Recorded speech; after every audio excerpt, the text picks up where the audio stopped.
দেখো আমাদের সামনেই একটা কন্ট্রাকচুয়াল ইএসআই এর পোস্ট বেরিয়েছে স্টেট গভর্নমেন্টের আন্ডারে 300 পোস্টের কন্ট্রাকচুয়াল পোস্ট। সেখানে ভীষণ একটা ইম্পর্টেন্ট টপিক, যেহেতু এটা ইএসআইসির আন্ডারে বা ইএসআই এর আন্ডারের হসপিটাল, সেখানে ইএসআই অ্যাক্ট বা ইএসআইসিটা কি সেটা ভীষণই ইম্পর্টেন্ট একটা টপিক। তো এখান থেকে বিভিন্ন কোশ্চেন হয় বা হতে পারে, তাই জন্য আজকে এই ইএসআই নিয়ে আলোচনা।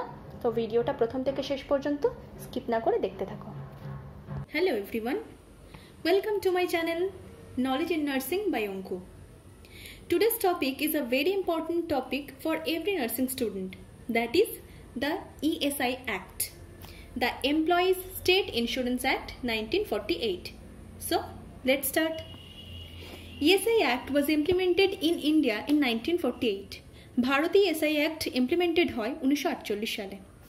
ESIC launched in India in 1952 24th February. ESIC যেটা হচ্ছে এমপ্লয়ি স্টেট ইন্স্যুরেন্স কর্পোরেশন, সেটা লঞ্চ হয় ভারতে 1952 24th ফেব্রুয়ারি। এখানে এটা ঠিকঠাক মনে রাখতে হবে, ESI act 1948, ESIC 1952 24 February.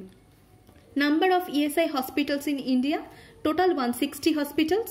Among 51 hospitals run by ESI Corporation, that is ESIC, directly, and 109 hospitals run by the states under the ESI scheme, ESIS. Okay, total number in India 160, 51 hospital run by ESIC and 109 hospitals run by ESIS. Okay, next, number of ESI hospitals in West Bengal 13. As I belong from West Bengal, so it's must have question, that is number of ESI hospitals in West Bengal, that is 13. Chairman of ESIC, the Union Minister of Labour, Government of India. প্রত্যেকবার যিনি হচ্ছে লেবারের union minister হন, উনি হন chairman of ESIC. Vice chairman of ESIC, secretary ministry of labour, government of India. Headquarter of ESIC, new Delhi. ESIC Day celebrated on 24th February. As we discussed previous that ESIC launched in 1952 24th February, so every year on 24th February ESIC Day is celebrated. ESIC is funded by employees and employers and grants from central and state government. ESIC যে fund বা যে টাকা, সেটা কোথা থেকে আসে? Employees এবং employers দুজনেই সেখানে কন্ট্রিবিউট করেন। ESI Act is implemented on কোন কোন ক্ষেত্রে ESI Actটা লাগু করা যায়? স্মল ফ্যাক্টরিজ, যেখানে এমপ্লয়িং 10% or more, যেগুলো স্মল ফ্যাক্টরিজ এবং যেখানে 10 জন বা তার বেশি কর্মচারী আছেন। Shops, non seasonal factories, hotels and restaurants, cinemas and theatres, road motor transport establishments, newspaper establishment, private medical and educational institutions employing 20 or more persons। এখানে একটু এটা মনে রাখবে, স্মল ফ্যাক্টরি হলে সেখানে 10 জন বা তার বেশি কর্মচারী দরকার। যদি প্রাইভেট মেডিকেল বা এডুকেশনাল ইনস্টিটিউশন হয়, সেখানে 20 জন বা তার বেশি পার্সন দরকার, যারা কর্মচারী দরকার। And employee salary 21,000 or more, যে সমস্ত পার্সন বা যে সমস্ত এমপ্লয়ের স্যালারি 21,000 বা তার বেশি। এরপর ESI Act is not implemented on 4টে জায়গা আছে যে সমস্ত জায়গাতে ESI Actটা ইমপ্লিমেন্ট হয় না। সেগুলো কি কি?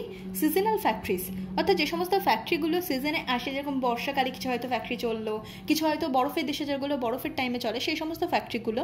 মাইন্স মানে খনি, railways and defence establishments. This is the force which are not implemented under ESI Act. Benefits under ESI to employees, which are the benefits that are medical benefit, sickness benefit, maternity benefit, disablement benefit, dependence benefit, funeral and rehabilitation. দেখি contributes, অর্থাৎ ESIC যে পুরো ফান্ডটা সেটা কিভাবে চলছে। ESIC employ contributes 0.75%, এমপ্লয়িরা contribute করে 0.75%। The in ESIC the employer contributes 3.25%। এটা একটু ঠিক করে দেখো, এটা 3.25।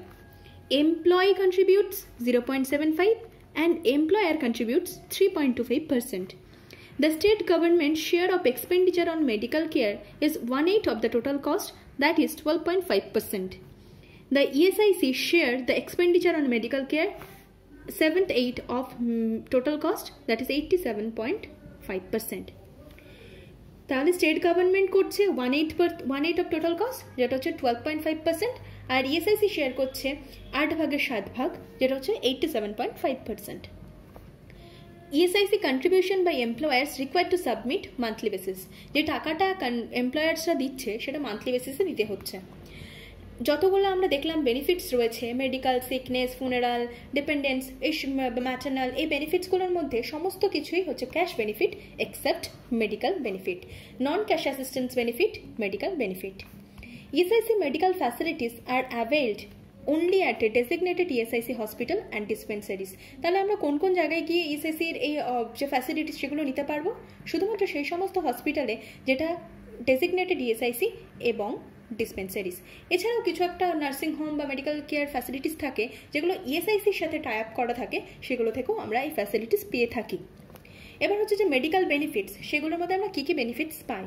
OPD service, outpatient department service, IPD inpatient department service, supply of drugs and dressings, specialist medical service, domiciliary service, antenatal, natal, postnatal service, immunization, family planning, emergency service, ambulance service, health education, investigation that are pathological and radiological.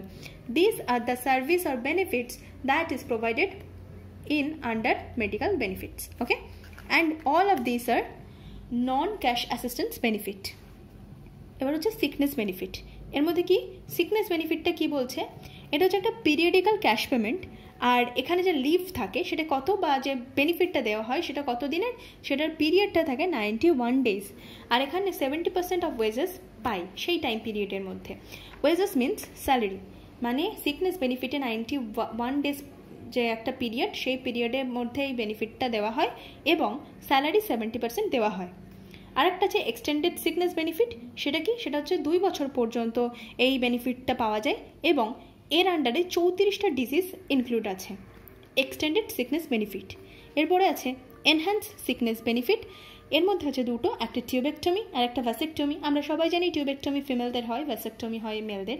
টিউবেক্টমির ক্ষেত্রে 14 days-এর একটা leave থাকে, আর ভ্যাসেক্টমির থেকে সেটা থাকে 7 দিনের।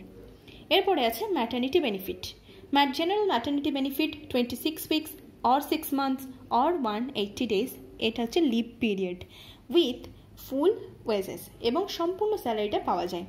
Abortion বা miscarriage বেনিফিটটা কত দিনের? 6 weeks লিভ থাকে উইথ ফুল ওয়েজেস।